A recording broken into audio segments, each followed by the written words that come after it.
Sigue conectado a nuestra frecuencia pública. Ya son las 6 de la tarde con 1 minuto y se mantienen los 29 grados en la capital y nosotros vamos a una nueva conversación acá en Frecuencia Pública por Radio USACH.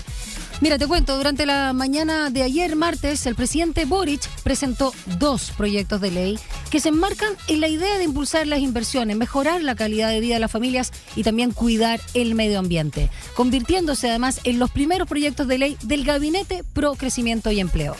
Uno de ellos es el proyecto de evaluación ambiental 2.0, enfocado en actualizar las leyes de base generales del medio ambiente, mientras que la segunda es el sistema inteligente de permisos, que busca simplificar y reducir el tiempo de los procesos de entrega de permisos sectoriales, entre otros.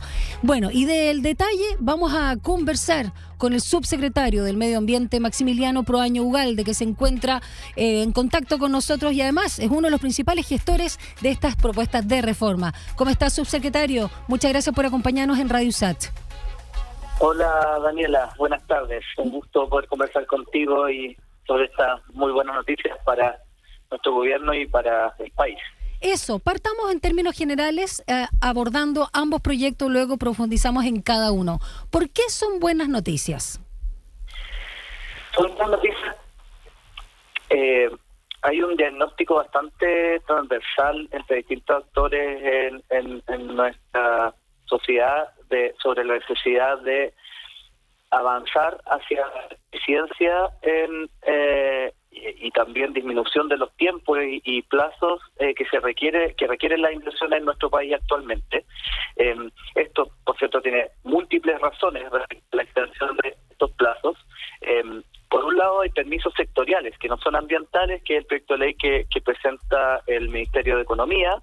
En paralelo, nosotros como Ministerio de Medio Ambiente también presentamos hoy, se ingresó al Congreso Nacional, que se va a empezar a tramitar por el Senado, el proyecto de ley del Sistema de Evaluación de Impacto Ambiental 2.0, sí, que hizo relación con la evaluación ambiental, donde también hay muchos aspectos que hacer más eficientes, que otorgar mayores certezas y también que de avanzar en mayor protección para el medio ambiente. La verdad es que ese fue el gran desafío, también la instrucción, el mandato que nos dio el presidente hace ya varios meses, y la verdad es que estamos muy orgullosos del trabajo también que se ha realizado, de un diálogo amplio. Estuvimos conversando con los distintos actores, gremios, organizaciones ambientales, sindicatos, durante varios meses para elaborar este proyecto de ley. Subsecretario, dentro del primero, el que usted también mencionaba, que es finalmente evaluación ambiental 2.0, cuando se habla de esa actualización y de los cambios y reformas que hay que hacer, una de ellas y la que ha generado quizás mayor ruido mediático es la eliminación del Comité de Ministros y las comisiones de evaluación ambiental. Y ahí preguntarle de qué manera se va a fortalecer además el rol técnico de las mismas evaluaciones ambientales y cómo va a cambiar la instancia de aprobación de estos proyectos que además tuvo tantos episodios de cuestionamiento. Claro, este es uno de los aspectos críticos. Aquí, en términos generales, primero mencionar la ley 19.300, la ley de base del medio ambiente, cumple este año justamente 30 años desde su entrada en vigencia. Por lo tanto, también es un proyecto de ley que viene a modernizar y a ponerse al día. Hace 30 años la crisis climática, crisis de contaminación. Otro planeta, era otro planeta. Claro.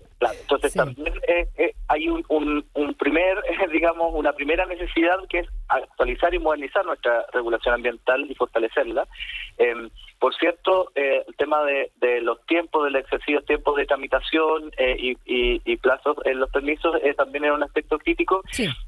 Y ahí nosotros este proyecto de ley lo diseñamos en base a 3 pilares. Primero, el primer pilar es de fortalecer los instrumentos de gestión ambiental. El sistema de evaluación de impacto ambiental es un instrumento, el más conocido, pero también nosotros fortalecemos en este proyecto de ley en la evaluación ambiental estratégica, que es la que se evalúa, la que evalúa planes sobre los cuales luego se ejecutan proyectos. Por ejemplo, el plan de emergencia habitacional del MIMBU. Hay una primera evaluación que más bien sirve para planificar el territorio con consideraciones ambientales, y eso para nosotros era muy importante reforzarlo, porque creo que es algo que debemos promover como Estado, y aquí nosotros fortalecemos el rol del Ministerio de Medio Ambiente en este proceso, pero también a los proyectos que se ejecuten en el marco de estos planes, ya evaluados ambientalmente, estratégicamente, digamos. También hay una reducción en los plazos, ya que hay una primera evaluación general. Entonces, eso también es algo que nos parece importante. El segundo pilar, el primero es fortalecimiento de instrumentos de gestión ambiental. El segundo es de ampliación y fortalecimiento de la participación ciudadana. Ya, eso es bien importante. Bien importante. Sobre todo por las comunidades que están afectadas con ciertos, proyectos que generan obviamente un impacto en el territorio. Así es, y por eso para nosotros aquí nos parecía fundamental incluir la participación temprana en los procesos, o sea, que haya participación antes que ingresen los proyectos a evaluación ambiental, ya que muchas veces una de las críticas es, bueno, la evaluación se produce cuando el proyecto de ley ya está completamente diseñado, avanzado, y por lo tanto la rigidez por parte de los titulares para hacer adecuaciones es bastante limitada, digamos. Mientras que en etapas tempranas de prefactibilidad, de diseño, puede también tanto a los titulares de proyectos darles información clave para culminar este proceso de diseño, incluir las consideraciones, hacerse cargo también de los aspectos críticos que de la misma ciudadanía se levanten, y también por parte de la ciudadanía poder incidir, ya que se establece que los proyectos en esta etapa puedan presentar algunas alternativas de diseño, de técnicas, de tecnología, en fin. Entonces, ponemos un procedimiento reglado. Aquí hay que decir que hay muchas empresas que hoy en día hacen participación temprana, pero no hay una regulación especial. Por lo tanto, aquí lo que hacemos es poner a disposición una regulación especial de participación temprana para los titulares que digamos que quieran hacerlo. Es voluntaria. Queremos que esto también se valide el tiempo, que efectivamente incida en que ingresen mejores proyectos. O sea, vinculante también, subsecretario, eso es lo importante, no solamente para que quede como algo nominal.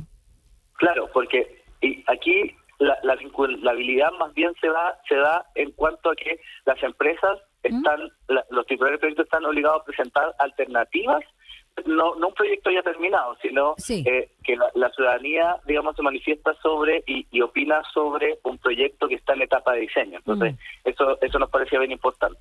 Y el segundo, un segundo aspecto es que ampliamos también la participación ciudadana ya dentro del sistema, dentro del proceso, para también las declaraciones de impacto ambiental, no solo para los estudios. Hoy día para los estudios está establecida la obligatoriedad de participación, pero para las declaraciones no en todos los casos, ha sido algo que se ha judicializado también en el tiempo. Entonces nos parece importante que quede establecido por ley que cuando sea solicitado también proceda la participación en las declaraciones. O sea, finalmente la ciudadanía y las comunidades no solo afectadas sino involucradas participan tanto en la etapa de diseño, en este caso de forma voluntaria, en la parte del diseño del proyecto medioambiental y luego en el desarrollo del mismo.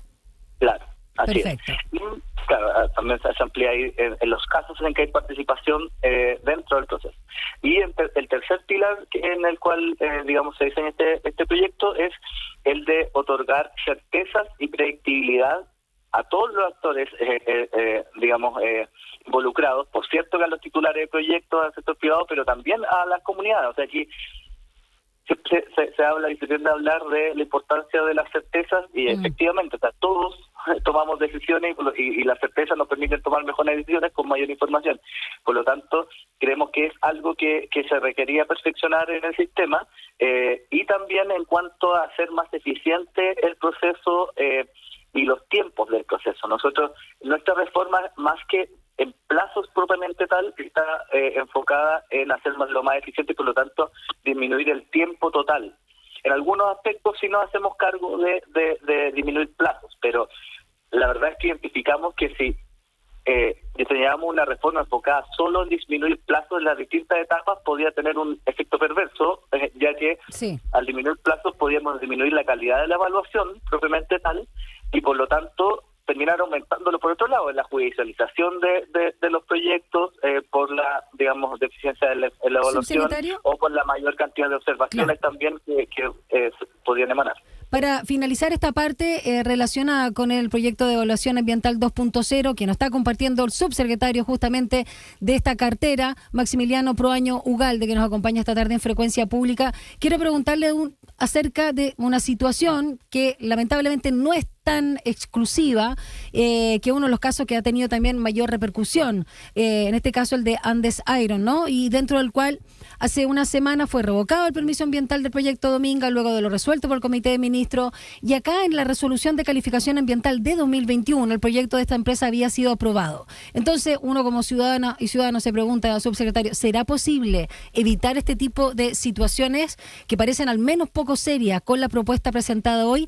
Y de aquí le dejo otro link vinculado que es otra arista, pero también con el tema de las reglas claras, subsecretario, que es algo que nosotros como periodistas también siempre estamos en el foco, y por supuesto la ciudadanía, que es la relación entre comunidades y empresas para evitar conflictos, en este caso entre ellos y los mismos intereses de las empresas, de los que están también, que lo hemos visto muchas veces, de las empresas que están vinculadas en el mundo político. Partamos con lo de Dominga y partamos con lo de Andes Iron. Situaciones así, ¿cómo se pueden evitar? Sí, a mí más que referirme sobre un proyecto específico, que sí, situaciones. Sobre situaciones de este tipo, o sea, yo creo que, en mi opinión, no debe ser deseable para nadie que un proyecto esté 10 años después de que ingresó a evaluación, todavía realizándose respecto a si se va a poder realizar o no se va a poder realizar. Creo que eso es algo que debemos hacernos cargo, y tenemos el compromiso de hacernos cargo en este proyecto de ley a través de efectivamente hacer más eficiente el proceso. Estamos hablando aquí de un sistema, por lo tanto también a veces hacemos un cambio, por ejemplo eliminando el Comité de Ministros, eliminando las comisiones de evaluación ambiental, pero ¿cómo hacemos que esto no signifique, por ejemplo, una desprotección para las comunidades que presentan sus observaciones, y en eso nosotros, por ejemplo, hacemos mucho énfasis en que la calidad de la evaluación ambiental en etapas tempranas del proceso es donde hay que fortalecerlo, porque algo que dicen los titulares muchas veces es como este proyecto lleva en evaluación varios años y llega a votación, a una votación en una cueva, por ejemplo, la Comisión de Evaluación Ambiental regional, y ahí aparece un aspecto crítico que durante la evaluación los servicios involucrados no lo levantaron en sus informes, en sus pronunciamientos. Entonces eso es algo que queremos corregir, que los informes y los pronunciamientos sean donde los organismos públicos que participan de la evaluación, digamos, ahí es donde digamos, es como su voto, ya que la cueva, donde hoy en día los Ceremis, digamos, votan a favor o en contra de un proyecto, sí, o con medidas adicionales, se elimina. Creemos que sí hay que fortalecer la evaluación y el rol de los servicios públicos que participan de la evaluación en etapas tempranas. Entonces, y eso también porque eso, no, la pérdida de sentido de que un proyecto de inversión esté 10 o más años incluso en incertidumbre, tiene una incidencia, por cierto, para las inversiones, pero también en temas ambientales. O sea, la línea de base de un proyecto de hace 10 años es con consideraciones ambientales bastante distintas. Exacto, sobre todo con la rapidez y con la rapidez del cambio climático y todas las manifestaciones, por supuesto, todo va cambiando también, sin duda. Subsecretario, vamos al otro punto que también me interesa abordar, algunos lineamientos también decía usted en la introducción, que es este sistema inteligente de permisos, este segundo proyecto que se ha presentado y lo comentábamos como parte de los proyectos de ley del Gabinete Pro Crecimiento y Empleo. Hablemos en este caso de cómo se aborda o se busca con esta iniciativa contrarrestar aquello que se ha llamado permisología. Sí, bueno, en primer lugar, la verdad es que a nosotros nos parece necesario evitar hablar de... porque el término permisología, digamos, puede tener o puede terminar significando, digamos, hablar en términos despectivos de la necesidad de permisos para... Ahí se nos fue un poco la señal con el subsecretario del Medio Ambiente, cuando estamos ahí. Sé que se corta, subsecretario. No sé, ¿cambió de lugar? Se nos fue un poco la señal. Ya. Sí, entiendo todo el cariz y me gustaría también cómo lo abordan ustedes, este concepto que está un poquito, digamos, manoseado y que tiene muchas implicancias, pero que también habla de una rigurosidad que quizás no ha sido tal, pero que para algunas personas, digamos, es una traba, pero la verdad es que para la transparencia y para términos de Contraloría es vital. Así que hablemos de todas esas implicancias de cómo toman este término. Sí, o sea, yo creo que un diagnóstico común es hacer la necesidad de hacer más eficiente la enorme cantidad de permisos que requiere la inversión en general en nuestro país, sin perder de vista, por cierto, y al revés, avanzar también en una mayor protección al medio ambiente. En eso nos hacemos cargo en el proyecto de ley que elaboramos nosotros y que ingresamos al Congreso, del Sistema de Evaluación Ambiental 2.0, el sistema inteligente de permisos que elabora el Ministerio de Economía. De hecho, recoge muchos de los elementos como hoy funciona el servicio de evaluación ambiental, por ejemplo, de ventanilla única. Si el tema es que hoy son muchos los permisos que después de obtenida la resolución de calificación ambiental deben obtener proyectos de inversión que no cuentan con ventanilla única, que los tiempos de evaluación también son muy excesivos, y por eso se establece una plataforma común que se denominará SUPER, que incluye criterios también de proporcionalidad de acuerdo a la envergadura de la inversión, porque también obviamente no es lo mismo, no sé, los permisos para no sé, instalarse con un restaurante, digamos, que un megaproyecto minero que también requiere muchos permisos, y muchas veces los tiempos son excesivos en todos los casos. También se contiene un examen de admisibilidad previo también para digamos, otorgar información clave a los titulares de proyectos. Entonces, también se crea un organismo público que va a compatibilizar la enorme cantidad de permisos sectoriales que se deben obtener. Este proyecto de ley, insisto, depende del Ministerio de Economía y hace más eficiente todo el sistema que viene después de la obtención, digamos, de la resolución de calificación ambiental en los proyectos. Pero juega un papel importante en la consistencia de las inversiones con los estándares ambientales del país. Importantísimo, y por eso se presentan hoy en conjunto. Es también una señal que quisimos dar como gobierno de estamos pensando en hacernos cargo de todo el proceso, y no solo de la parte que le corresponde al Ministerio del Ambiente o a otros servicios, sino estamos revisando todo el proceso, porque si no, de todas formas podríamos quedar cojos en la necesidad de simplificar, de hacer más eficiente el sistema de permisos sectoriales por su lado, y en nuestro caso de cómo equilibrar la necesaria protección del medio ambiente con también hacer digamos más eficiente el sistema de evaluación y modernizarlo también a estos tiempos. Pero algo que me gustaría destacar, Daniela, nosotros hoy también ingresamos otro proyecto que da cuenta de la agenda también de fortalecimiento de nuestra institucionalidad ambiental, porque así como era necesario hacernos cargo de la reforma de 1300, de modernizar esta ley del sistema de impacto ambiental, también a más de 10 años de entrar en vigencia de la Superintendencia de Medio Ambiente nos parecía también necesario, haciendo una revisión, hacer algunas modificaciones a la ley orgánica de la Superintendencia de Medio Ambiente, fortalecer la fiscalización ambiental. El cumplimiento ambiental también es un compromiso de nuestro gobierno, y hoy ingresó un proyecto de ley de reforma a la superintendencia, a la ley orgánica de la superintendencia, que da cuenta del compromiso de nuestro gobierno también de fortalecer nuestra institucionalidad ambiental en su conjunto. Buenísimo. Muchas gracias por aclararnos, sobre todo ahondar sobre este primer proyecto de ley que es parte del Gabinete Pro Crecimiento y Empleo del Gobierno y que tiene que ver con su cartera, por supuesto, como es el proyecto de evaluación ambiental 2.0 y su vinculación con el Sistema Nacional de Permisos que responde al Ministerio de Economía. Muchas gracias, subsecretario del Medio Ambiente Maximiliano Proaño Ugalde, que sea, ya que lo vengo recién saludando en este 2024, que sea un muy buen año. Muchas gracias, un gran año también para usted y todos los que escuchan. Gracias, chao.